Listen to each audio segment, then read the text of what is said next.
Welcome to the Sing Confidently, Live Creatively podcast, a show to help you build confidence as you start singing, acting, dancing, and being creative again.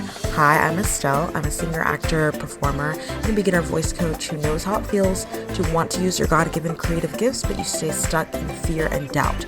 The solution is to start building confidence. You have gifts that you need to grow and use and share, and the world is waiting for you. I want to be there with you to help you do that. It's time to live creatively, so without further ado, let's begin.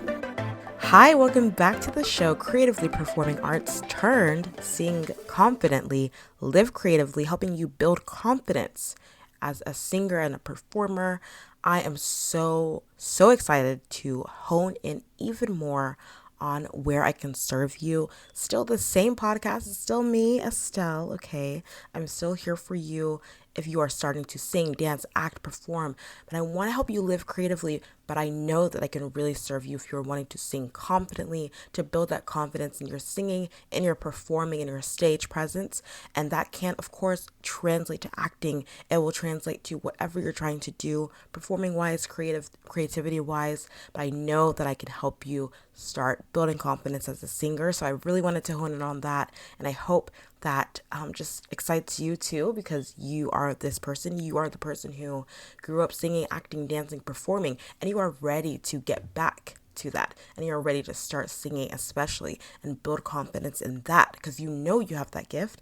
I am here to cheer you on all week, every week. Okay. So anyway, I'm very excited. Apple might take a little bit of time to load the title and everything and the new cover art, but let me know what you think. You should see it popping up on wherever you listen to podcasts throughout this week.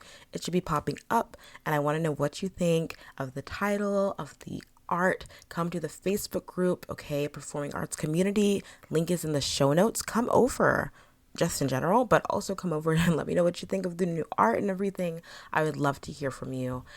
Yes, it's very exciting. So thank you for being on this journey with me. Thank you for just doing this together and knowing that we're all here to continue to build on our gifts, build confidence in our gifts, and live creatively. Like, we want to be creative people, because that, those are the gifts that God has given us. Like, we have these creative gifts. We need to use them. We need to live that out.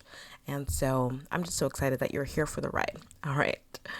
Now, I've also been mentioning the new voice lesson packages that are coming up. Okay, so they're officially available now. What that means is literally you can still purchase voice lessons with me, get coached with me over Zoom, just as usual. But now you can purchase a few at a time for a lower cost. So that way you can purchase knowing that you are going to be consistent. You are holding yourself accountable. That I know I want to start singing, and I am not shying back. I'm not shying away. I'm not holding back anymore.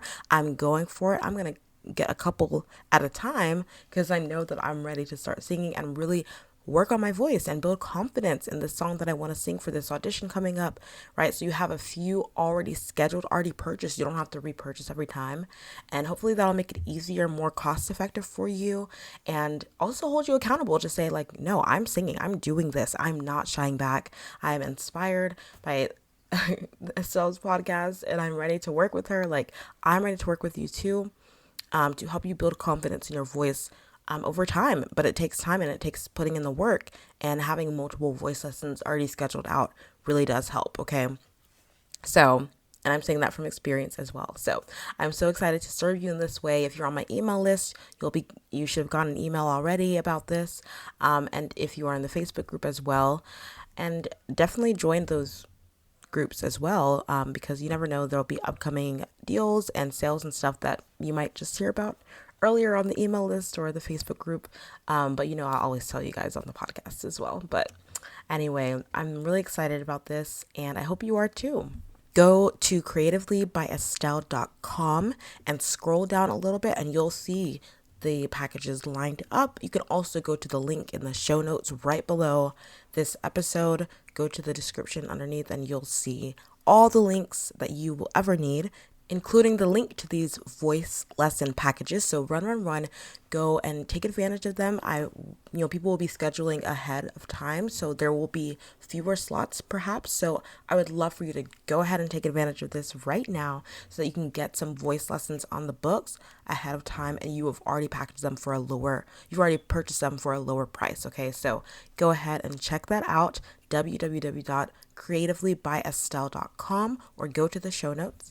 All right, so let's get into today's episode. All right, so today I want to talk about what do you do when you are entering the audition room, you're starting a rehearsal for a show that you're in as an actor, or a performer in one way, you're actually in a performance, right?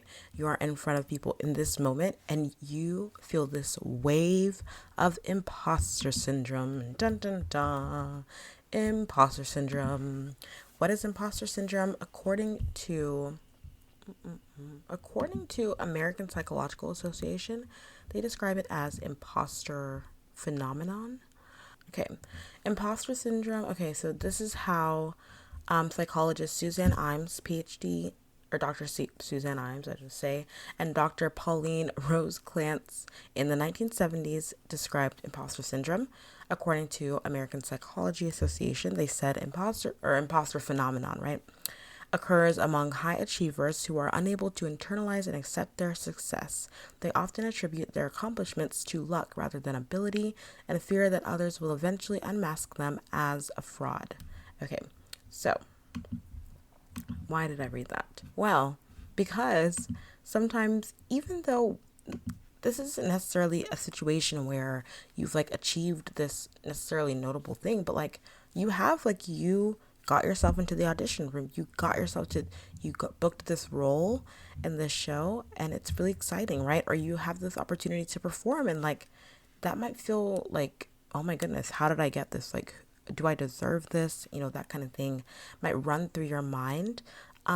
Even in an audition where maybe it wasn't like necessarily an open call, like maybe your agent brought it to you, or maybe you submitted for it and then they brought you in. So you might feel like, oh my goodness, do I really deserve to be here?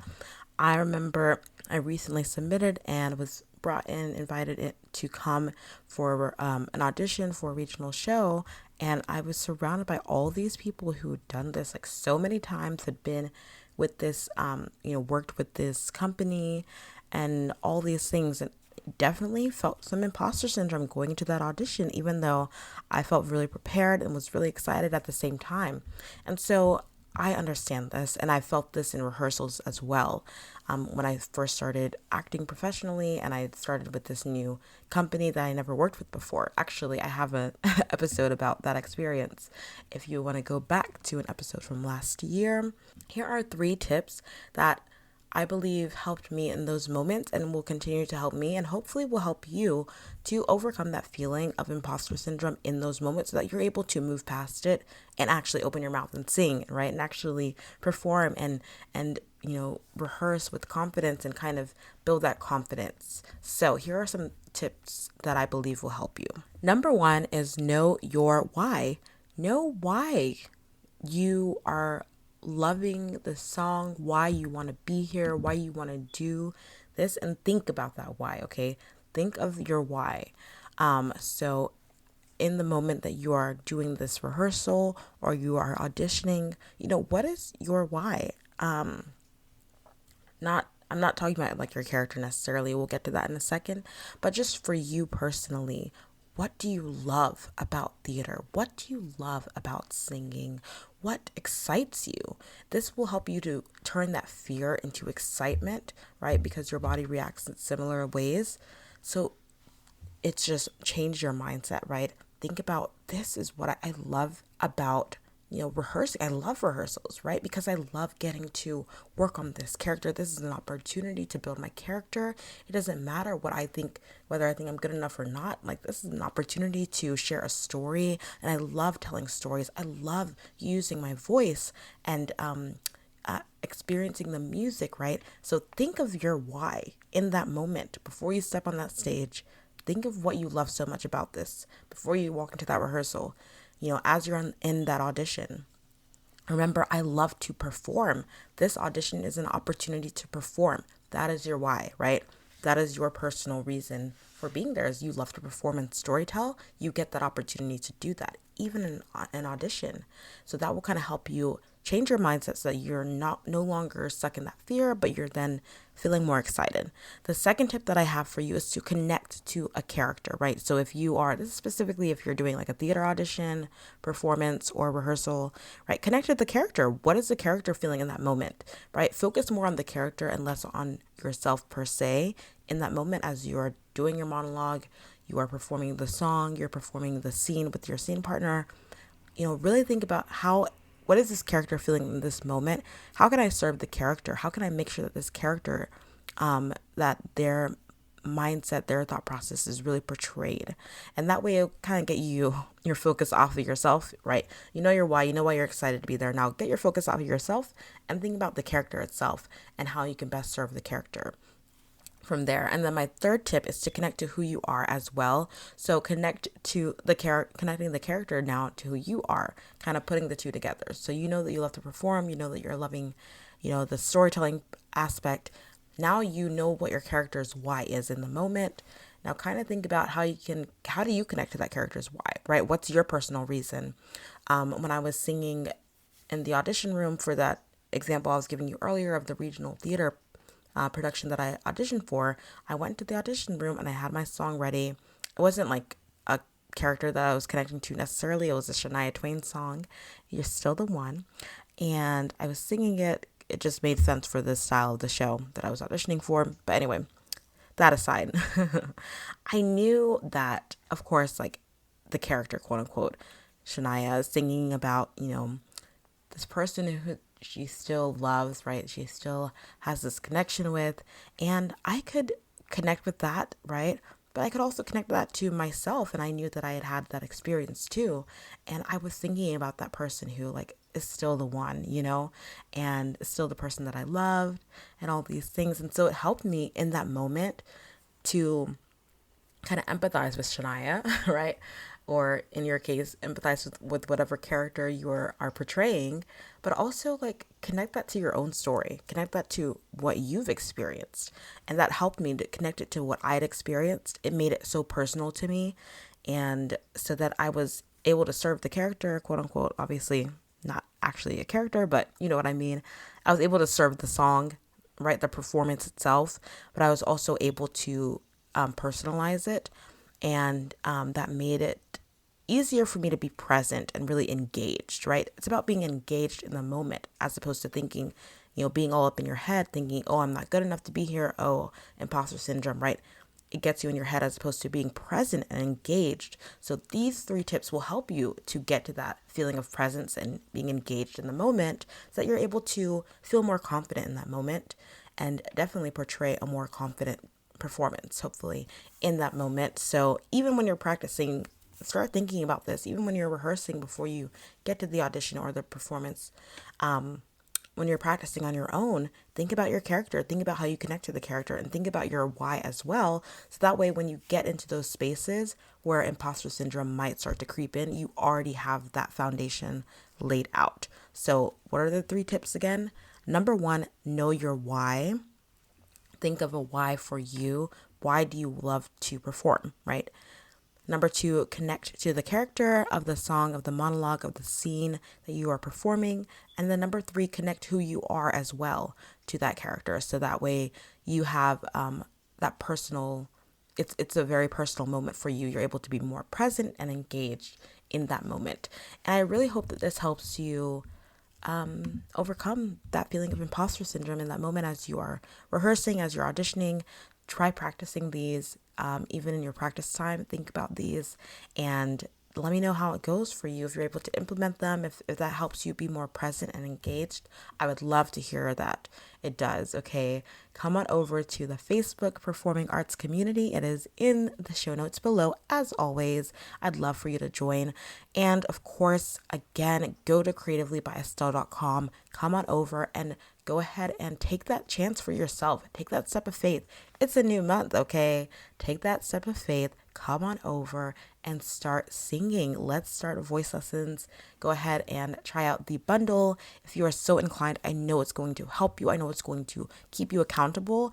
And by the end of it, you will have built more confidence in yourself as a singer. You just will, because you will be working on it with someone who believes in you, with someone who is focused on building that confidence in your voice and helping you do that in whatever way that I possibly can. So I'm really excited for that.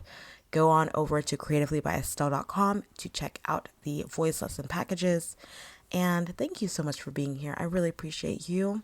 And keep singing, keep creating. I'm so excited to keep being here with you, encouraging you to do just that. All right, I'll talk to you later. Thank you so much for listening to today's episode and to this show. I'm so in awe of you for being here and showing up for your creative gifts. That takes courage. Don't forget to join the performing arts community on Facebook for support and inspiration as you continue on your journey. If this episode helped or inspired you in any way, please leave a review on Apple Podcasts and share it with someone. It means so much.